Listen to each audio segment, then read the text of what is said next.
province. Et en province, rendons-nous au Bas-Congo. Plus de précisions dans cette correspondance.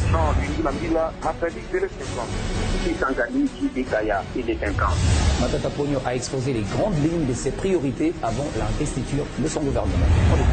Voilà, c'était l'essentiel de l'actualité. Merci à vous tous de nous avoir suivis et le tour d'horizon sur le net, c'est tout.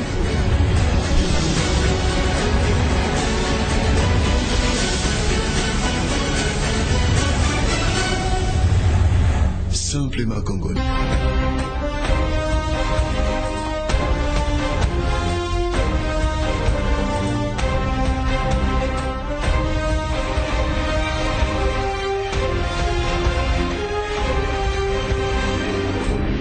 Les députés nationaux du Nord Kivu seront en vacances parlementaires dans les zones de conflit. La situation sécuritaire les oblige à apporter leur soutien à la population civile en proie à des combats entre les militaires et les rebelles du mouvement du 23 mars depuis près de 2 mois. Et puis clôture ce samedi du forum pour la sensibilisation de l'entrée en application des actes uniformes de l'OADA. Durant 2 jours, les différents participants à ces assises ont échangé sur ce thème et les différents avantages y afférents.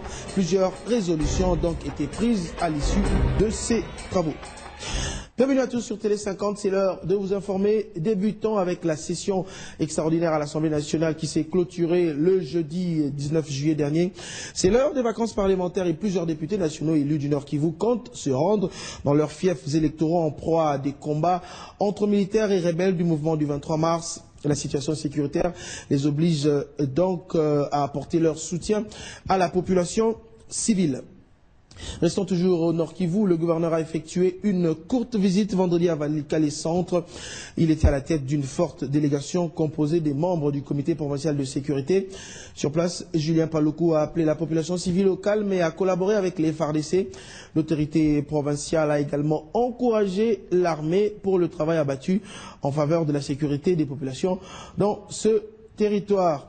Et puis, de son côté, la mission des Nations Unies pour la stabilisation de la République démocratique du Congo appelle aussi la population du territoire de Walikale à soutenir les efforts du gouvernement congolais et les forces armées de la République démocratique du Congo dans la stabilisation de la paix au Nord Kivu et dans toute la partie est du pays. C'est ce qui ressort également de cette même visite de vendredi à Walikale. Suivez. Cet appel a été lancé vendredi 20 juillet par le chef de bureau de la MONUSCO Nord Kivu, Hirut Gebrselassie, lors d'une mission conjointe effectuée par la mission onusienne et le gouvernement provincial après les affrontements qui ont opposé la semaine dernière les Mai Mai Raia Mutomboki au FARDC. Ce n'est pas le moment de vous diviser, de créer des tensions ethniques, mais plutôt de vous unir derrière votre armée et votre gouvernement contre de gens qui veulent vous diviser et détruire la paix qu'on était en train de construire petit à petit, a déclaré Hirut Gebrselassie. Dans un communiqué publié vendredi 1er juin, le chef de la mission des Nations Unies en RDC, MONUSCO, a exhorté tous les groupes armés étrangers congolais à cesser immédiatement toutes les formes de violence perpétrées dans l'est de la RDC. Les Raia Mutomboki prétendent être une milice d'autodéfense qui lutte contre les rebelles des forces démocratiques pour la libération du Rwanda FDLR, mais ils s'illustrent quelquefois par des exactions contre des populations civiles. En avril 2012, ils ont signé un accord de principe avec les FARDC à Chabunda Centre pour la pacification de ces territoires. Les miliciens s'étaient engagés à déposer les armes et à regagner la vie civile, à condition que les militaires leur garantissent la sécurité. Pour rappel, les miliciens Mai Mai Raia Mutomboki ont attaqué les FARDC mardi 17 juillet et ont occupé la cité des Walikale Centre avant de prendre aussi le contrôle d'Njengala. Ces 2 localités ont ensuite été récupérées par les FARDC 2 jours après. Ce travail des FARDC a été salué. Autre chose à présent, ouvert vendredi, le forum pour la sensibilisation de l'entrée en application des actes uniformes de l'OADA s'est clôturé ce samedi 21 juillet. Durant 2 jours, les différents participants à ces assises ont échangé sur ce thème et les différents avantages y afférents. Plusieurs résolutions ont donc été prises à l'issue de ces travaux. Écoutons la ministre de la Justice et des Droits humains au sortir de ce forum. C'est un forum de sensibilisation. Nous entrons dans un nouveau droit au niveau des affaires et donc qu'il est important pour la population qu'elle s'imprègne de la nouvelle législation. Nous avons besoin de beaucoup de vulgarisation pour que ce soit un succès et que réellement ce que nous avons recherché en adhérant à l'OADA soit concrétisé réellement en pratique pour le commerçant tous les jours dans la gestion de ses affaires. Nous espérons multiplier ce genre d'atelier justement pour permettre au plus grand nombre de réellement s'imprégner de ce que ce droit nouveau apporte à notre pays. Même si en réalité ce droit n'est pas tellement différent. Je crois que je l'ai répété à plusieurs reprises, c'est un droit qui est basé sur le droit romain et le droit germanique. Le Code Napoléon, comme vous savez, qui est l'essence même de notre droit ici, que nous avons hérité du Royaume de Belgique. Mais il est important pour les praticiens du droit de s'imprégner réellement et de s'imprégner des subtilités de ce droit. Et c'est pour ça que nous apprécions beaucoup la venue des représentants des autres pays frères qui font partie avec nous de l'OHADA et qui sont venus partager l'expérience qu'ils ont eue à ce propos. Générer les recettes de l'État congolais, c'est l'objectif que se fixe la Direction générale des impôts. À cet effet, la DGI appelle tous les contribuables relevant de la direction des grandes entreprises et des centres des impôts à payer le premier acompte de l'impôt sur le bénéfice et profit de l'exercice fiscal 2013. Le défaut de paiement entraînera une majoration égale à 50% de l'acompte non versé. C'est le directeur général adjoint de la DGI qui l'a précisé. On l'écoute. Nous voudrions dire ceci aux contribuables qui relèvent de la direction des grandes entreprises, des centres des impôts de Kinshasa, de Lubumbashi et de Goma, ainsi que les contribuables qui relèvent des sièges modélisés et modernisés des directions provinciales des impôts, que l'échéance pour le premier acompte provisionnel est fixé au mardi 31 juillet 2012 et que si l'acompte n'est pas payé à cette date, il y a une majoration qui doit être établie à charge du contribuable défaillant.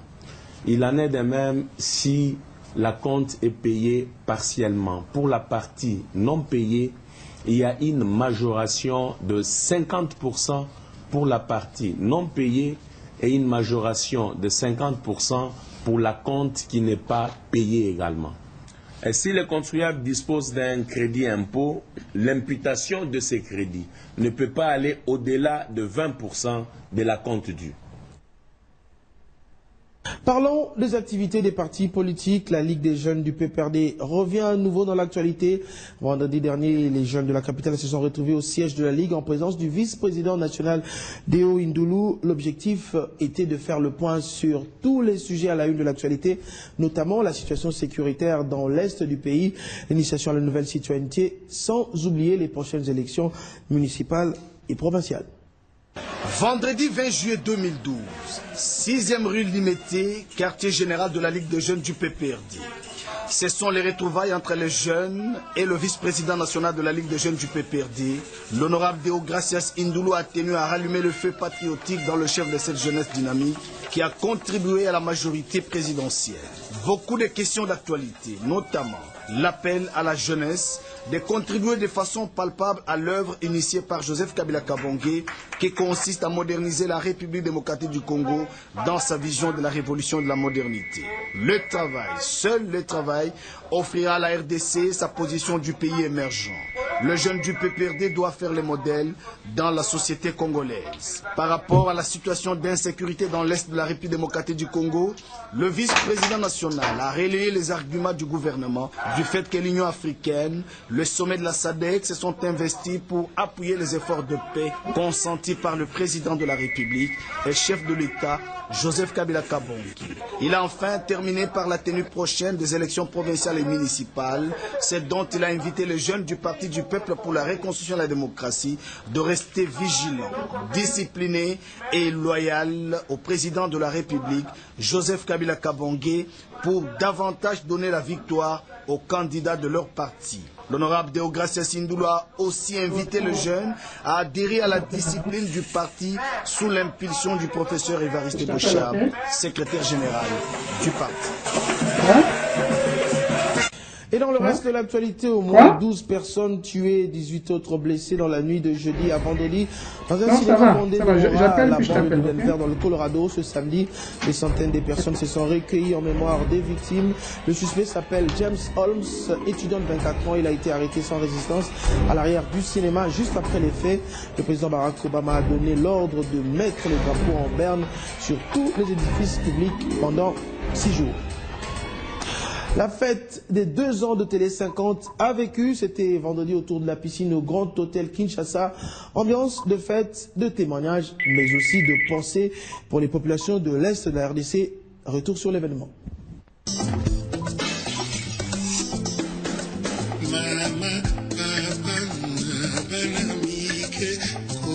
Voici la soirée tant attendue par des milliers de téléspectateurs de Télé 50 répartis dans le monde entier.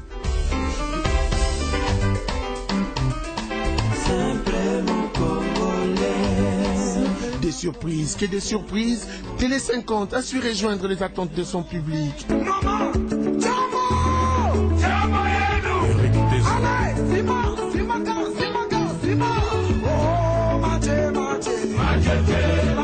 Une soirée riche en couleurs, avec un accent essentiellement mis sur la situation qui prévaut dans l'Est de la République démocratique du Congo.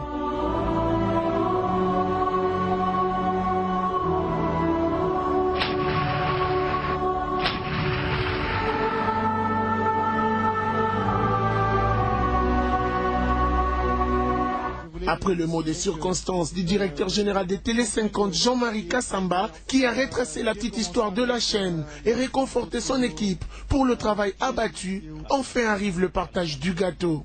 Joyeux anniversaire, joyeux anniversaire, Télé 50, joyeux anniversaire. Pour cette année 2012, Télé 50 projette de nouvelles émissions selon la demande de son public.